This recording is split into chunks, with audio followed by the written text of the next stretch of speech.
আসসালামু আলাইকুম। ওয়ালাইকুম আসসালাম। কেমন আছেন? এই তো আলহামদুলিল্লাহ, আপনি ভালো আছেন? জি আলহামদুলিল্লাহ ভালো আছি। আপনাদের পরিচয়টা দেন একটু। আমি দিদার, আমার হোম টাউন কুমিল্লাতে, আর আমি থাকি কুয়েতে বর্তমানে। কুয়েতে কতদিন আগে আসছেন? প্রায় 11 বছর চলতেছে।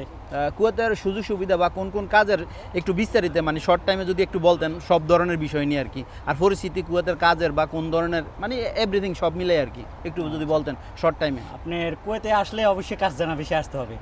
যে কোনো টেকনিশিয়ান দেখা গেছে, এসি টেকনিশিয়ান, গাড়ি মেকানিক টেকনিশিয়ান, কিংবা গাড়ির ড্রাইভার, বা আপনার বিভিন্ন কাজ আছে। তো আপনি ওই কাজ জেনে আসলে আপনার সেই ক্ষেত্রে মনে করেন যে ক্লিনার কোম্পানি আসে 75 টাকা বেতন, সেই ক্ষেত্রে দেখা গেছে আপনি কাজ জানলেন, নতুন অবস্থা আসলে আপনার 120 টাকা বেতন। তো এই দিক দিয়ে একটা সুযোগ সুবিধা, আপনি কাজ জানলে, আর কাজ না জানলে কুয়েতে এসে আসলে কোনো লাভ নাই।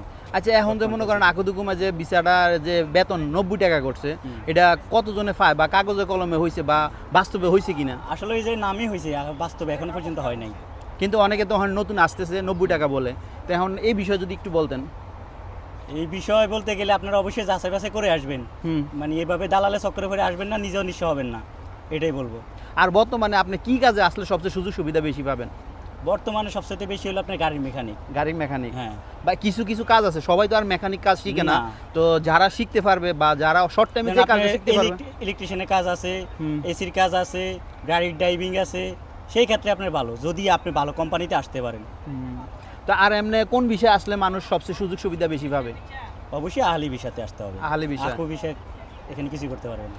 এখন তো মনে করেন অনেকে বলতেছে আহলি বিষয় আসলে 10 থেকে মনে করেন 12 লক্ষ 13 লক্ষ টাকা লাগে, এটা কতটুকু সত্য? এটা আসলে দালালরা নেয়, আসলে এখানে এত টাকা লাগে না। আমরাও এটা পরিস্থিতির শিকার হয়েছি, কিন্তু এখানে আসার পরে বুঝলাম যে এত টাকা লাগে না। আপনার সরকারি একটা ফি আছে, হয়তো বা এর চেয়ে বেশি হলে কুয়েতে কিছু হালকা পাতলা কিছু টাকা নিবে, এতটুকুই। কিন্তু 12 লাখ 13 লাখ আসলে এইগুলো বাংলাদেশি রেখা দালালেরা। মূলত কত টাকা লাগে মনে করেন একটা বিষয় বের করতে? 350 টাকা লাগে। 350 দিনার। 350 দিনার। তো এত টাকা হয় কেন এ বৃত্তি, মানে যে বেশি টাকাটা হইতেছে? ওই যে এটা আমরাই তো খারাপ। আমরা যদি ইয়ে না করি, আমরা ঠিক আছে, আমরা একটা বাইরে আনবো, যে জায়গায় আপনার 1 লাখ, আমরা এই জায়গায় 1.5 লাখ নিলাম, আমরা যদি 12 লাখ নিই, তো এটা কার দোষ? এটা তো এই দেশের দোষ না, এটা আমাদেরই দোষ। আচ্ছা এখন তো আরেকটা কারণ করছে মনে করেন এই যে 150 মানে 150 দিনার দিয়ে আপনি ভিজিট ভিসা আসার পরে যে আপনি আকামা লাগাইতে পারবেন এটা কুয়েতে। সবার জন্য না। এটা কার কার জন্য একটু যদি বলতেন বিস্তারিত। এটা সবার জন্য না, আমিও পুরো শিওর জানি না। যতটুকু জানছি যে এখানে আপনার যাদের হাই স্যালারি আছে, যারা বিজনেস করে, এখানে ব্যবসা করে, তাদের জন্য এই ইয়েটা।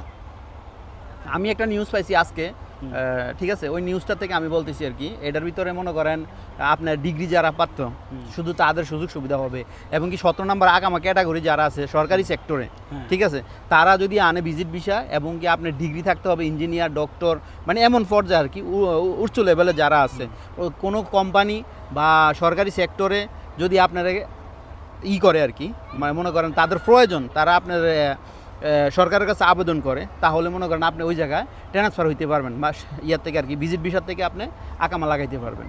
এই বিষয়ে আর কি আমি শুনছি। এর কথা শুনছি আমি আজকে। এই দেশের সরকার থেকে একটা নিউজ দেখলাম যে যারা বিজনেস ব্যবসা করে এখানে, তারাও পারবে, তবে অবশ্যই আপনার শিক্ষাগত যোগ্যতা থাকতে হবে। হ্যাঁ, এই জন্য তো ডিগ্রি থাকতে হবে, কমের নিচে ডিগ্রি থাকতে হবে। তো এখন তো মনে করেন অনেকে মনে করেন সৌদি থেকে, ওমান থেকে, দুবাই থেকে, কাতার থেকে, বাহরাইন থেকে বলতেছে আমরা কুয়েতে আসবো, ভিজিট ভিসা আসার পরে আকামা লাগাবো। তো তারা কি পারবে না? শিক্ষাগত যোগ্যতা লাগবে না? অবশ্যই এটা লাগবে। অবশ্যই একটা ভালো জায়গায় চাকরি করতে হলে অবশ্যই আপনার শিক্ষাগত যোগ্যতা লাগবে। রিফুর কাছ থেকে একটা শুনতে চাই। রিফুর যেহেতু 8-9-10 বছর আমরা কুয়েতে আছে, মোটামুটি ভালো একটা অভিজ্ঞতা আছে। আমরা অনেকে কুয়েতের নামে কেউ খারাপ মন্তব্য করি, কেউ ভালো মন্তব্য করি। আসলে সবকিছু মিলে কুয়েতটা আপনার কাছে কেমন লাগে? আসলে সব কিছু মিলে বলতে গেলে প্রথমে আমাদের নিজেদেরকে সংশোধন হতে হবে, তারপরে অন্যদের বলতে হবে। আমরা নিজেরা তো সংশোধনে নাই, আমরা অন্যায় করে, অপরাধ করে আমরা নিজেরা কখনো স্বীকার করি না, কারণ আমাদের ভুল টুটি হয়, তারপর আমরা বলি অন্যদের দোষ। তো প্রথমে আমাদের নিজেদেরকে শিক্ষিতভাবে তৈরি করতে হবে। অন্যের দোষ দেওয়ার আগে নিজের ভুল কী আছে ওটা দেখতে হবে আমার তদন্ত করে। কুয়েত সরকারকে আজ পর্যন্ত দেখছেন যে আপনার বৈধ লোক, মানে সঠিক জায়গায় আছে, সঠিক জায়গায় কাজ করছে, এমন কাউকে মানে দূরে দেশে পাঠিয়ে দিচ্ছে, এমন কিছু হয়েছে? এমন কোনো লোক পাঠানো হয় নাই যে যার কর্ম যেখানে আছে ওই অবস্থানে পাঠানো। যারা আপনার কর্মস্থান যদি থাকে, ধরেন না উমেরিয়া বা ফরেনাতে আপনি কাজ করতেছেন গিয়া, ও সালমিয়া গিয়া বা আবদুলি গিয়া, তাহলে তো আপনাকে নিশ্চয়ই ধরে পাঠাই দিবে, কারণ আপনি যেখানে আপনার কর্মস্থান ওখানে না করে অন্য জায়গায় করলে তো অবশ্যই এটা পাঠাবে। আমরা এর মধ্যে অনেকগুলো ভিডিও দেখছি ঢাকা এয়ারপোর্টের, যে অনেকে বলতেছে আমাদেরকে আমাদের আঁকা মাথা সব কিছু আছে, আমাদেরকে ধরে ফাটিয়ে দিছে বিনা অপরাধে।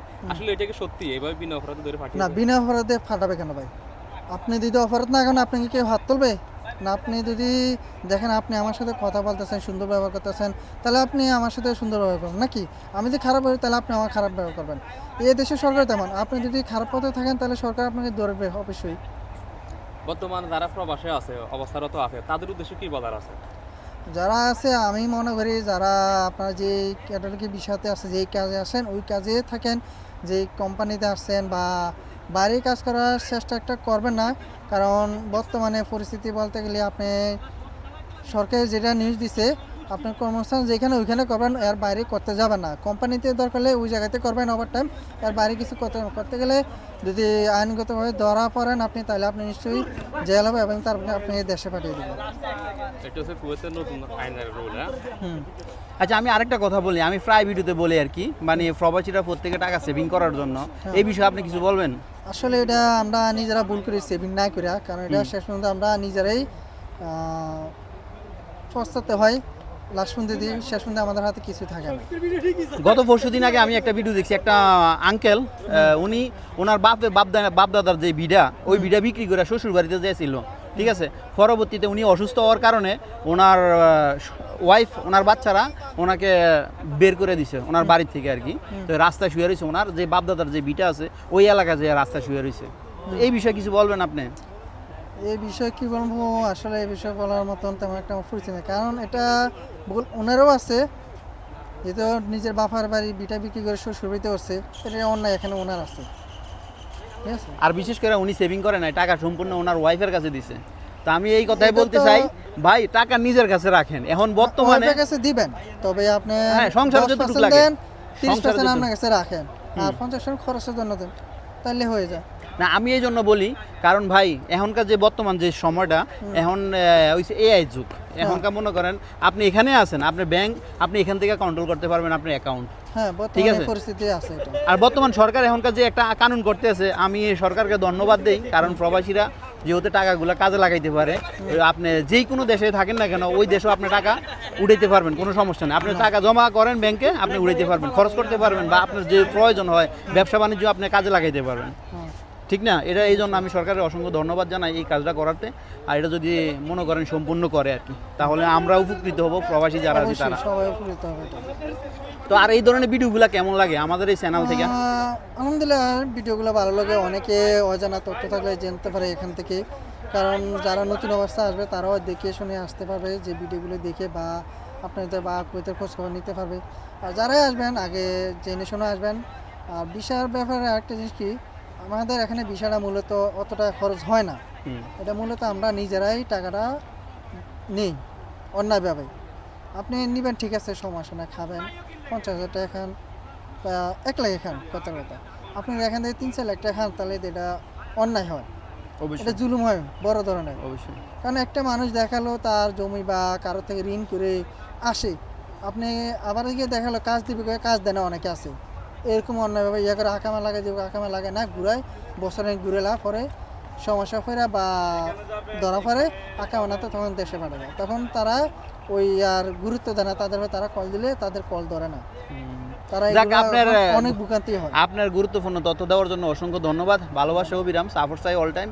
আর কে কোন ধরনের ভিডিও চান ইনশাআল্লাহ কমেন্ট করবেন। আজকে আমরা কোথায় আছি, লোকেশনটা আমরা আছি বলবেন? এখন বর্তমানে কুয়েতে সবচেয়ে বড় শহীদ পার্কে, এটা সরকারিভাবে খুব পরিবেশটা এখন বর্তমানে অনেক সুন্দর, আর গরমে কেন এখন লোকজন একটু কম, এখানে সবাই আসে কুয়েতের মধ্যে, যাক, কারণ এই পার্কটা অনেক সুন্দর। আপনাকে অসংখ্য ধন্যবাদ মূল্যবান সময় দেওয়ার জন্য।